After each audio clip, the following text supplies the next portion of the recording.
Hello കൂട്ടുകാരെ, അപ്പം നമ്മുടെ ഓണം കളക്ഷനിലേക്ക് ആഡ് ഓൺ ആയി വന്നിരിക്കുന്ന ഒരു ടോപ്പ് കളക്ഷനും കൂടെ കണ്ടു നോക്കാം കേട്ടോ. അപ്പം അതിൽ ഫസ്റ്റ് വൺ വരുന്നത് ഒരു ബ്യൂട്ടിഫുൾ ആയിട്ടുള്ള ഒരു വൈറ്റ് കളറാണ്. അതിൽ ത്രെഡ് വർക്കാണ് കൊടുത്തിരിക്കുന്നത്. ഫുൾ ത്രെഡ് വർക്കും പ്ലീറ്റഡ് ടോപ്പാണ് വരുന്നത്. അതുപോലെ തന്നെ സ്ലിറ്റഡ് ടോപ്പ് അല്ല, കവേർഡ് ആയിട്ടുള്ള ടോപ്പാണ്. എ ലൈൻ കുർത്തിയാണ്. ഓക്കെ, അങ്ങനെയാണ് വന്നിരിക്കുന്നത്. അതുപോലെ തന്നെ 3/4 സ്ലീവാണ്.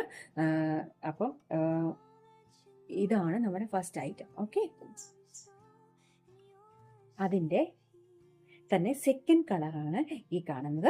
അതിൽ കളർ ഒരു ചെറിയ ഡിഫറൻസേ ഉള്ളൂ, ത്രെഡ് വർക്കിൽ മാത്രമേ ഡിഫറൻസ് ഉള്ളൂ. അത് ഇങ്ങനെയാണ് കൊടുത്തിരിക്കുന്നത്. ഇത് M to XXL വരെ അവൈലബിൾ ആണ് ഈ ഐറ്റം. അതിൻ്റെ തന്നെ അടുത്തൊരു കളർ ചേഞ്ചിൽ വന്നിരിക്കുന്ന വേറൊരു ഐറ്റമാണിത്. ഒരു ഡാർക്ക് വയലറ്റ് കളറാണ്. അതിൽ ഇത്ര വരെ ഇച്ചിരി ഡീറ്റെയിലിംഗ് ആണ് വർക്ക് കൊടുത്തിട്ടുണ്ട്, ബക്കറ്റ് ഷേപ്പ് പോലെ. അതുപോലെ തന്നെ പ്ലേറ്റഡ് ടോപ്പ് തന്നെയാണ് ഇതും. അതുപോലെ 3/4 സ്ലീവ് ആണ്. വേറെ ഡിഫറൻസ് ഇല്ല, കഴുത്ത് മാത്രമേ ഇത്രയും ഡിഫറെൻ്റ് ഉള്ളൂ. ഒരു വി കഴുത്താണ്. ഇതിൽ സ്മോൾ മുതൽ അവൈലബിൾ ആണ് നമുക്ക് കേട്ടോ. അപ്പം വേണ്ടവർ എത്രയും പെട്ടെന്ന് DM ചെയ്യാം. താങ്ക്